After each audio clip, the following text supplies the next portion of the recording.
안녕하세요. 저는 인제대학교에서 디지털 항로화 헬스케어 학과의 겸임교수를 하고 있는 박주용이라고 합니다. 자, 여러분들과 함께 신사업 기획에 대해서 공부를 하고 있습니다. 신사업 기획에서는 크게 두 가지 단계가 있는데요. 첫 번째는 신사업의 후보를 발굴하는 과정. 그 다음 신사업의 이제 후보가 발굴되고 나면 그것을 이제 선정하고 그에 대한 전략을 수립하는 두 가지 단계로 나눠서 작업을 하게 됩니다. 그 중에서 오늘은 신사업 후보를 발굴하는 과정 중에서도 또 여러 가지가 있는데요. 신사업의 정의와 필요성을 이해하고 신사업의 아이템을 발굴하기 전에 또 다른 탐색을 하는 단계가 있었고, 그 다음 기업의 역량을 분석하고, 그리고 사업 아이템의 후보를 발굴하는 기본적인 기술들을 공부하게 됩니다.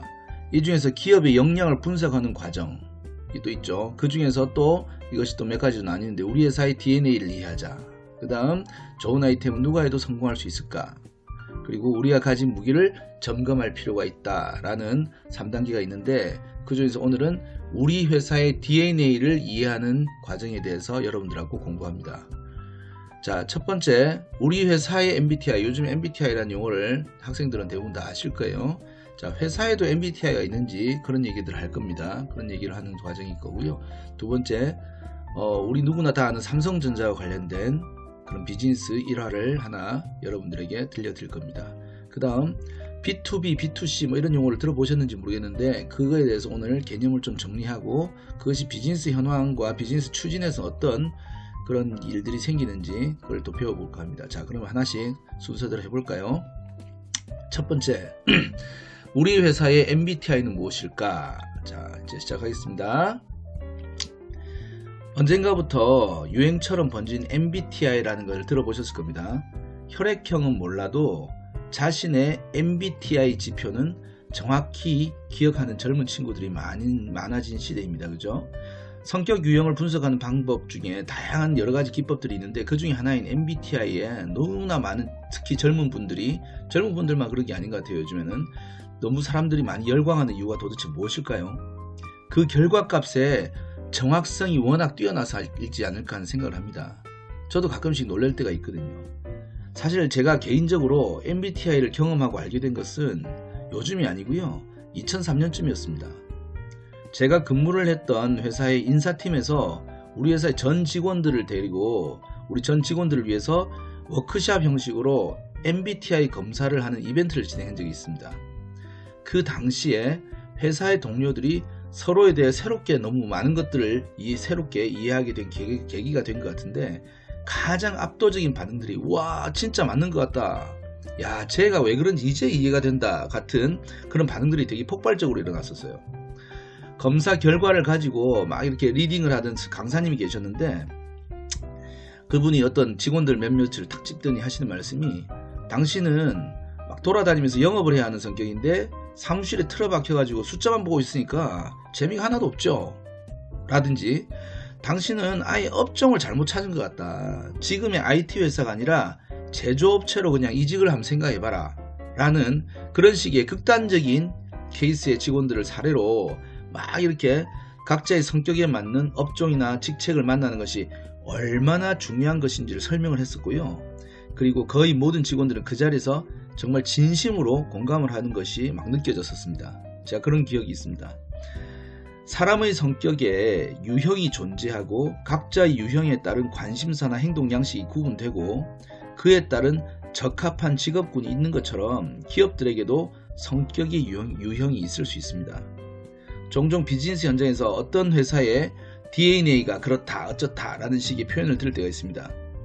비록 기업은 생명체는 아니지만 법인 기업임에도 불구하고 이런 표현이 너무 억지스럽게 들리지 않는 것은, 기업도 결국은 사람들이 모여서 하나의 조직체를 이루는 것이고, 그렇게 모인 구성원들의 지속적인 활동을 통해서 점점 성향이나 특성이 어느 쪽으로든 정해지고 굳어지면서 유형이 생기기 때문입니다.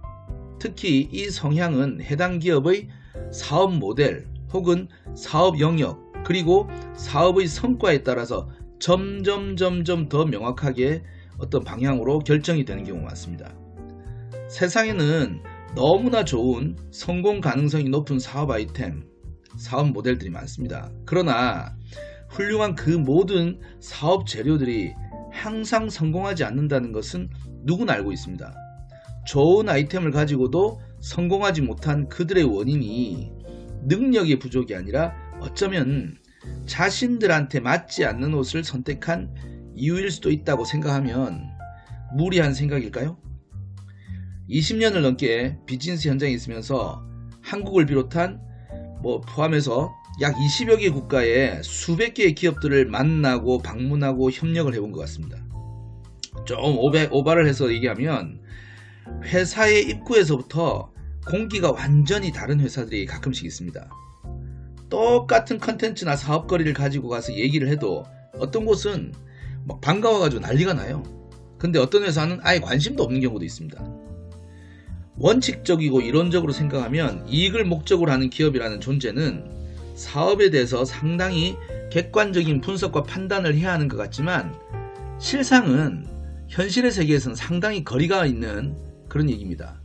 기업의 대표 혹은 오너의 성향, 그 조직 내에서 권한을 크게 가지는 조직이나 그 조직의 책임자, 그런 조직의 체계에서 단연간 근무한 직원들이 가지는 조직 수능적인 생존 본능 등이 모여가지고 그 회사의 성향을 만들고 이에 더해가지고 그들이 해온 업종 및 업력에서 그 경험과 성과 등이 자신들의 성공 공식으로 굳어지고 미래를 계획하는 전략의 중심축이 되어가는 겁니다.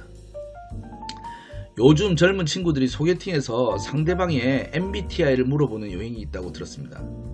심지어는 만남의 장소에 가기도 전에 그 전부터 서로의 결과값을 교환해가지고 아예 만날지 말지를 정하는 경우도 있다고 하더군요. 이 화면에서 보시듯이 아예 절대로 안 만나야 되는 어떤 성향들도 정해졌다고 하는 거죠. 만약 기업에게도 MBTI 같은 성격 분석의 방법이 존재한다면 새로운 사업을 준비할 때 효과적인 수단으로 활용 가능하지 않을까 싶습니다. 신규 사업을 준비하는 그 첫 번째 단계에서 가장 먼저 고려해야 하는 것으로 기업의 성격, 우리 회사의 DNA를 먼저 확인해야 하는 이유가 여기 있습니다. 자, 두 번째, 삼성전자는 무슨 사업을 하는 회사인가요? 제가 이렇게 질문을 드리고 나서 갑자기 드는 생각인데 정말 이 질문에 답을 할 수 있는 분이 지금 수강하시는 분이 몇 분이나 계실지도 약간 궁금해집니다. 어쨌든 삼성전자에 대해서 제가 아는 삼성전자와의 관계에 대해서 제가 설명을 좀 드릴까 합니다. 누구나 인정하는 삼성전자, 대기업인 삼성, 그 중에서 삼성전자. 다른 것은 접어두고 비즈니스의 성과 측면만 보자면 정말 대단한 기업이라고 할 수 있을 겁니다. 여러분들은 삼성전자가 어떤 사업을 하는 회사라고 생각하십니까? 답변은 너무 여러 가지가 있을 수도 있는데 삼성전자가, 오늘 제가 드릴 말씀은 삼성전자가 하고 싶어 했던 사업에 대한 얘기를 한번 해보려고 합니다. 하고 싶어 했다는 거는 지금도 하는지 안 하는지 봐야 되겠죠. 자, 2007년 1월에 아이폰이 세상에 발표된 직후에 혁명적인 삶의 변화가 일어날 것이라는 생각을 많은 사람들이 했는데 삼성전자도 그렇게 생각했었나 봐요. 삼성전자 임직원분들도. 그래서 삼성전자는 가만히 있을 수가 없었습니다. 기존에 스마트폰이란 말이 그전에도 약간 있긴 했었어요. 스마트폰 제조업의 기반을 이미 삼성전자는 확보하고 있었기 때문에, 보유하고 있었기 때문에 해당 시장에서는 시도해 볼 수 있는 신규 사업의 기회가 적지가 않았습니다. 그 중에서 그들이 선택한 것은 모바일 시장에서 새로운 소프트웨어 플랫폼의 강자가 되는 것이었습니다. 여기서 잠시 여러분들의 이해를 돕기 위해 설명을 좀 들고 가자면, 플랫폼을 지칭하는 용어 중에 소프트웨어 플랫폼과 응용 소프트웨어 플랫폼이라는 것이 있습니다. 우리가 흔히 생각하는 모바일의 앱 같은 것을 전부 다 응용 소프트웨어 플랫폼이라고 하고, 운영체제 또는 OS라고 얘기하는 윈도우나 도스 같은 것을 소프트웨어 플랫폼이라고 합니다. 삼성전자는 자신들의 비즈니스 방향을 바로 이 운영체제인 이 소프트웨어 플랫폼까지 영역으로 비즈니스를 설정한 겁니다. 당시에 삼성전자에서 관련 프로젝트를 담당했던 팀장님께 직접 들었던 비화를 하나 들려드릴까 합니다. 어느 날 해외의 기술력 좋은 회사가 미팅을 하자고 해서 요청을 해서 직접 만났다고 합니다. 그분께서 직접. 그들은 새로운 스마트폰 시장에 다양한 디바이스에 적용 가능한 OS를 하나 개발한 회사였고, 당시 글로벌 시장의 핸드폰 제조 분야에서 메이저 기업이었던 삼성전자의 업력과 향후 본격적인 스마트폰 시장에서의 가능성을 보고서 자신들을 인수해 줄 것을 제안했다고 합니다. 그러나 삼성전자의 대부분의 경영진들은 외부 기업의 기술을 인수하는 것을 거절하는 대신에 자신들이 직접 OS를 개발하고자 했습니다. 결과적으로 그 이후에 삼성전자는 바다라는 이름의 새로운 OS를 개발했고, 이를 위해서 엄청난 투자와 개발을 진행했습니다. 당시에 삼성전자가 그토록 하고 싶었던 사업의 정확한 모습은 우리가 흔히 아이폰에서 볼 수 있는 아이폰에 탑재된 앱스토어를 만드는 것이었습니다. 자신들이 제조한 스마트폰에 자신들의 OS 기반을 탑재하고 거기에 수많은 소프트웨어를 개발하는 글로벌 개발자들이 참여해서 글로벌 시장으로 유통하는 것. 당시에 전 세계의 개발 조직과 다양한 기업들을 상대로 수많은 컨퍼런스와 행사를 주최했는데, 저도 사실은 그 당시에 현장에 직접 참여했던 경험이 몇 번 있었습니다. 그때마다 총괄 담당 임원께서 하시던 말씀이 기억납니다. 우리는 컨테이너를 제공할 테니 컨텐츠는 여러분들이 담아주십시오. 그러면 우리가 전 세계로 날라드리겠습니다. 그들의 투자 대상 중에는 제가 경영하던 회사도 포함되어 있었습니다. 지금 정확한 금액을 밝힐 수는 없습니다만 일반적인 스타트업 기업이 초기에 요청하는 투자 금액 이상을 받았으니 당시에 삼성전자가 이 새로운 비즈니스에 얼마나 공격적인 투자와 노력을 했는지는 상상이 될 겁니다. 당시에 삼성전자를 찾아왔던 해외의 OS 개발 회사는 다른 미국의 회사와 계약을 하게 됐습니다. 지금 우리는 그들이 만든 OS를 안드로이드라고 부릅니다. 그리고 그 회사는 바로 구글이었던 거죠. 그리고 삼성전자의 바다 플랫폼은 그 이후에 유럽 시장을 대상으로 열심히 사업을 진행했습니다만 이제는 전혀 찾아볼 수 없는 과거의 유물이 되어버렸습니다. 사실은 그 이후에도 삼성전자는 카이젠이라고 하는 또 다른 버전의 플랫폼 사업에서도 관여했습니다만 지금의 삼성전자는 적어도 모바일 분야에서만큼은 제조기업의 모습으로 굳어져 버린 것 같습니다. 당시에 삼성전자가 해보고 싶었던 사업은 바로 소프트웨어 사업이었던 것입니다. 반도체부터 다양한 디바이스에 대한 제조 역량은 세계 수준임을 이미 확인시켰지만 그들이 정복하지 못한 소프트웨어 비즈니스 분야에서 기회를 받고 할 수 있을 것이라고 생각을 했었습니다. 근데 그들은 실패를 했죠. 그들의 실패 원인은 도대체 무엇이었을까요? 안드로이드를 알아보지 못한 것은 어떤 이유일까요? 그들이 보유한 소프트웨어 개발자들이 다른 경쟁업체의 담당자들보다 역량이 떨어져서일까요? 대삼성전자가 자본력이 부족해서였을까요? 저는 그들이 가진 기업의 속성 혹은 DNA 때문이라고 당시를 회상해 봅니다. 그 당시에 제가 자주 만났었어요. 그 당시에 삼성전자의 담당자 분들은 정말 똑똑하고 능력도 굉장히 탁월했습니다. 그럼에도 불구하고 그들은 제조업 기반의 대기업 직원들로 성장을 쭉 해오신 분들이었기 때문에 그 이후에도 그들이 이 소프트웨어 사업을 접근한 뒤에 그들은 제조기업의 매니저들로 다시 복귀를 하게 됐습니다. 기업의 성향 혹은 성격이라는 것이 이렇게 중요한 겁니다.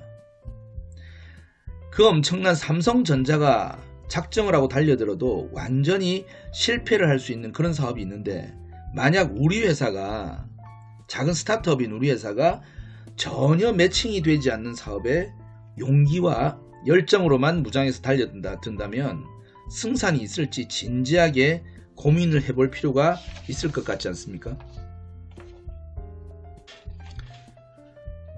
B2C는 아무나 하나라는 제목으로 또 한번 B2C 비즈니스에 대해서 배워봅시다. 기업의 사업에서 고객이 대중 혹은 일반 개인일 경우와 고객사라고 하는 기업을 상대하는 경우에 전자를 B2C 비즈니스 투 컨슈머 또는 후자를 B2B 비즈니스 투 비즈니스라고 합니다. 언젠가부터 B2B2C라든지 B2G 같은 또 다른 형태들이 생겨나기도 하지만 원칙적으로는 두 가지 형태로 모든 비즈니스를 구분할 수 있습니다. 경우에 따라서는 하나의 기업에서 두 가지 사업 모델이 공존하는 경우도 있을 수 있습니다만 둘 중에 한쪽으로만 업력이 쌓인 기업이 다른 한쪽을 욕심낼 때는 정말 신중해야만 합니다. B2C 사업에서의 몇 번의 성과를 낸 적이 있던 저의 개인적인 경력으로 인해서 상장기업 규모의 회사에 거기서 프로포즈를 받아서 합류를 했던 경험이 몇 번 있습니다. 그중 한 회사는 한 20년 정도 B2B 분야에서만 상당한 성과를 만든 중견 기업이었습니다. 그들이 저에게 요구한 사업은 완전한 B2C 서비스 형태의 신규 사업이었습니다. 불특정 대중을 고객으로 서비스를 개발하고 마케팅을 해야 하는 그런 프로젝트였습니다. 제가 많이 해봤던 거기 때문에 저는 별로 겁은 내진 않았는데 어쨌든 저도 그 전에 B2B 분야를 전혀 경험하지 못한 것도 아니었기 때문에 다른 성향의 기업에서였지만 어느 정도는 잘할 수 있을 거라는 자신을 가지고 신규 사업을 막 초기에 시작하고 있었습니다. 처음에 조직 구성 단계에서부터 어려움을 많이 맞닥뜨렸습니다. 기존 조직에 소속된 멤버들이 B2C에 익숙하지 않은 사람들이 너무 대부분이었고 특히 소프트웨어 개발을 총괄하던 책임자는 B2B 중에서도 대기업의 외주 개발만 10년 넘게 한 그런 요즘에 SI라고 그러는데 그쪽에서 경험한 팀장이었습니다. 요약을 하자면 그들과 저는 사용하는 용어에서부터 서비스를 개발하는 프로세스, 개발된 내용을 점검하고 완성도를 높이는 QA, 서비스를 출시하고 마케팅하는 방법, 그리고 예산까지 제가 요구하는 원칙들 중에서 거의 모든 것이 그들에게는 낯설고 부담되고 그랬던 것이 많았던 것 같습니다. 특히 그 회사의 오너부터가 기존의 B2B 경험에서 완성된 자신의 성공 공식이 너무 따로 딱 있었기 때문에 제가 동의하기 어려운 사실은 좀 뜬금없는 그런 어려운 주장이 너무 많으셨습니다. 물론 제 개인의 능력의 한계가 원인일 수도 있겠습니다만 사실은 어딘가에서 경험이 비슷한 사람들이 만나면 아 하면 하고 알아들어야 하는 그런 것들까지 일일이 하나하나 다 설명하고 설득하고 해야 하는 과정의 황당함을 많이 겪다 보면 와 정말 경험의 차이가 이렇게 당연한 것을 당연하지 않게도 만드는구나 하는 생각을 하게 됩니다. 그 회사는 그 이후에도 다양한 B2C 사업 모델에 지속적으로 투자를 했는데 어느 해였던가 신년 임원 모임에서 오너이신 회장님께서 이렇게 말씀하셨습니다. 요즘에는 그냥 우리가 잘 하던 그 사업만 그냥 할까 하는 생각도 든다. 그렇게 하면 연매출 꾸준하게 하면서 주주들한테 욕도 안 먹고 잘 편하게 살 텐데 이런 식의 말씀하셨어요. 지금은 현재 제가 그 회사를 떠난 상태입니다만 그 회사가 앞으로도 계속 새로운 B2C 사업에 도전을 할 것인지는 모르겠습니다만 부디 신중하게 결정하시길 바라는 마음입니다. 제가 경험한 정반대의 사례도 있습니다만 시간 관계상 그까지는 생략하겠습니다. 근데 어쨌든 그 역시도 결코 쉽지 않았음을 또 밝혀드립니다. 신규 사업의 아이템을 조직 내에서 결정하는 과정에서 많은 분들이 사업 자체의 성공 가능성과 시장의 상황을 고려하는 것을 필수적으로 합니다. 그러나 우리가 B2B 혹은 B2C 중에서 한 분야만으로 잘 성장한 기업일 경우에 추진하려는 그 사업이 명확히 우리가 경험하지 못한 고객을 대상으로 한다면 어쩌면 우리에게는 잘 맞지 않거나 스스로 많은 변신을 해야 할 수도 있음을 항상 명심해야 할 것 같습니다.